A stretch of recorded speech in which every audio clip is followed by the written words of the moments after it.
D, specifically D2, and vitamin, no, D3 and K2, vitamin K2.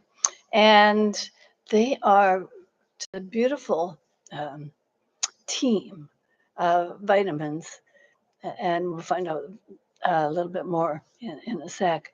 And they help in our health, keep our body healthy in so many different ways.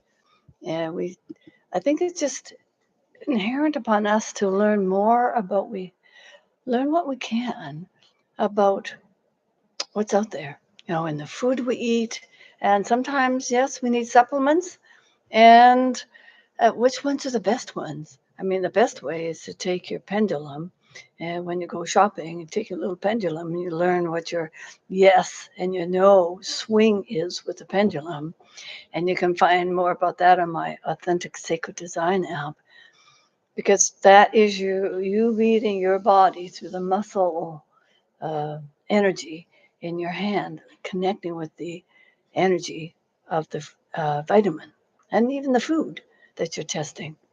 So, we're going to explore how these nutrients work together to boost our lymphatic and our immune system. The part and parcel is all the same thing. The lymphatic helps with that immune system, keeps us healthy. That's not the magical medicine we have within us. And we're looking at sort of, new approaches, ideas with vitamin K and D, and perhaps maybe surprise some of you, or some of you. This is, oh, I knew that. I learned that a few years ago, and that's okay too. So vitamin T, it's an immune enhancer, and it's often hailed as a sunshine vitamin, and it's crucial for our immune function. It helps activate the T cells, which are vital for fighting infections, and beyond its well known role in bone health by aiding calcium absorption. We need um, the vitamin D to assist with that calcium absorption. And it influences other biological processes, including the modulation of the immune and the inflammatory responses. So it helps reduce the inflammation.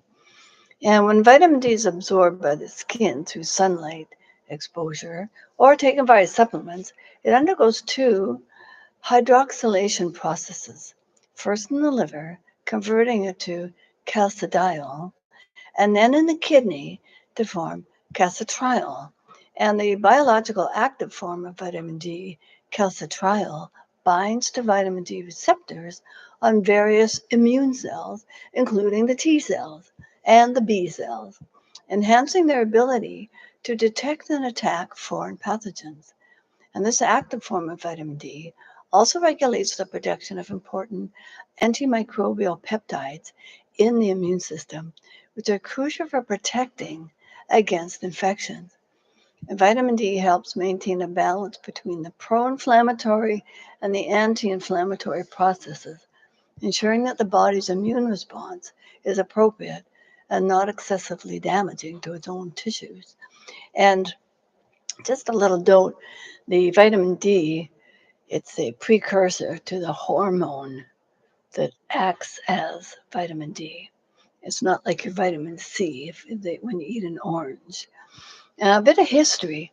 In the early 20th century, Dr. Weston A. Price, a dentist by profession, embarked on a series of unique investigations into the relationship between diet and health in various indigenous populations around the world.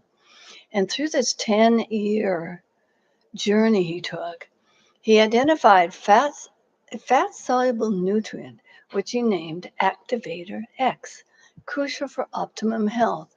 And this nutrient was partially or particularly abundant in the diets of communities with excellent health despite having no access to medical services.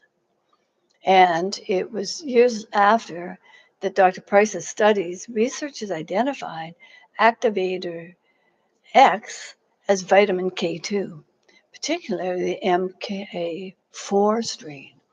And Price noted that this nutrient was prevalent in foods like grass fed butter, organ meats, and the fat of animals, consuming rapidly growing green grass. And he attributed strong bones, dental health, and overall robust health to the presence of activator X in these traditional diets. Now, the role of vitamin K2, MK4, today, we understand that vitamin K2, MK4, plays a crucial role in activating proteins that manage calcium deposits in the body. And it's more than just works on the clotting, because that's one thing that vitamin K does. It's best known for its role in blood clotting. Its benefits extend to maintaining healthy bones and arteries. And there are two forms of vitamin K, K1, uh, phylloquinone, primarily involved in clotting. After absorption, vitamin K1 is converted in the liver to several forms of vitamin K2, crucial for other functions beyond clotting. And K2, which exists in several forms, including MK4 and MK7, all the way up to MK13, uh, MK4 is synthesized by our body in small amounts and has a rapid sort of turnover or lifespan, and predominantly supporting bone health and your cellular functions. MK7 is derived from bacterial fermentation, as in natto, a Japanese fermented soy dish. It's more effective at reaching bone and liver tissues due to its longer half life. And vitamin K2 and as MK4 and MK7 plays a significant role in calcium metabolism. MK4, synthesized in the body from K1, is utilized quickly due to its short half-life. And it supports the bone health by activating the osteocalcin, a protein that binds calcium to the bone matrix, but also influences other cellular functions, including supporting gene expression linked to cancer protection. Now, they're a powerful duo. And I just want to mention that you've got science and they look at one thing one day and it's good, the next day not so good, this is better.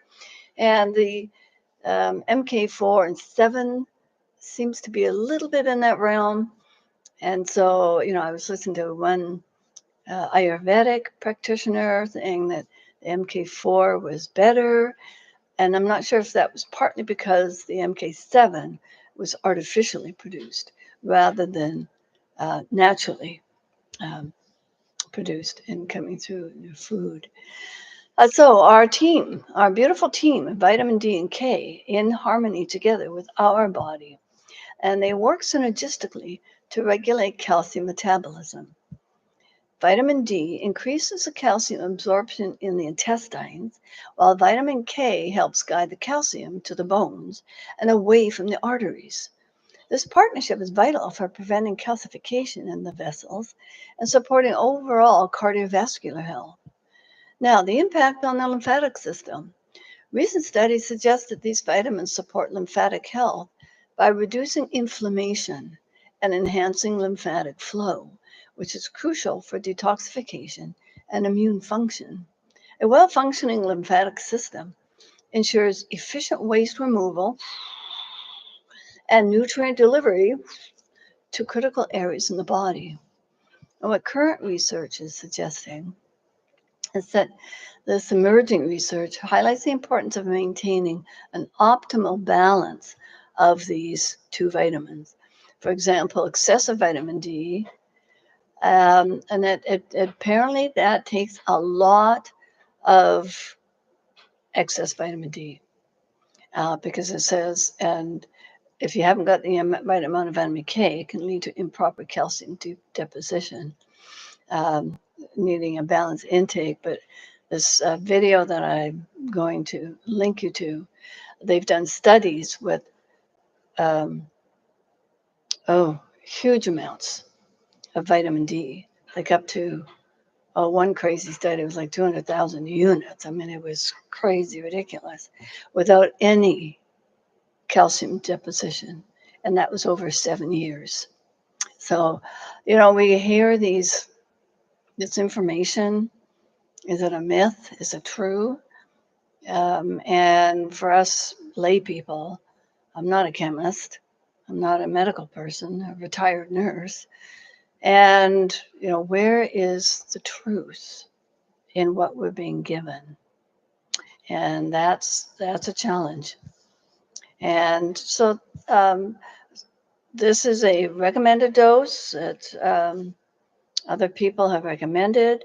And again, you check with your own healthcare practitioner. You can do your own researching. This is just information. And leading researchers suggest different dosing strategies based on your individual needs. Where do you live?